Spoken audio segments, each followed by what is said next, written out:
Hello everyone. ఈ వీడియోలో simple and tasty టమాటా రసం ఎలా తయారు చేయాలో చూద్దాం.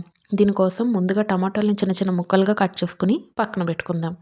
ఈ టమాటాలను కట్ చేసుకున్నాక పచ్చిమిర్చిని కూడా కట్ చేసుకుని ఒక పక్కన పెట్టుకుందాం. ఇలా కట్ చేసిన టమాటా పచ్చిమిర్చిని ఒక వెజల్లోకి తీసుకుని అందులో ఒక గ్లాసు వాటర్ పోసుకుందాం. అందులో చిటికెడు పసుపు, రుచికి సరిపడా సాల్ట్, కొంచెం చింతపండు యాడ్ చేసుకొని స్టవ్ మీద పెట్టి కాసేపు బాయిల్ చేద్దాం. ఈలోగా మనం ఒక సీక్రెట్ ఇంగ్రీడియంట్ తయారు చేద్దాం. దీనికోసం కొంచెం మిరియాలు, కొంచెం జీలకర్ర కచ్చాబచ్చాగా దంపుకొని ఆ టమాటా రసంలో యాడ్ చేద్దాం.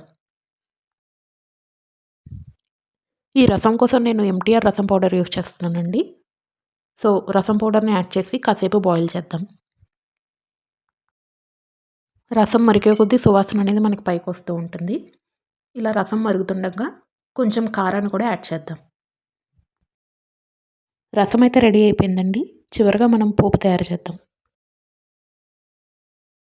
పోపు కోసం కొంచెం ఆయిల్‌ని హీట్ చేసుకొని అందులో కొంచెం మెంతులు, కొంచెం ఆవాలు, కొంచెం జీలకర్ర, 2 ఎండుమిర్చి, కొంచెం ఇంగువ వేసి మిక్స్ చేసి ఆ రసంలో కలిపేద్దాం.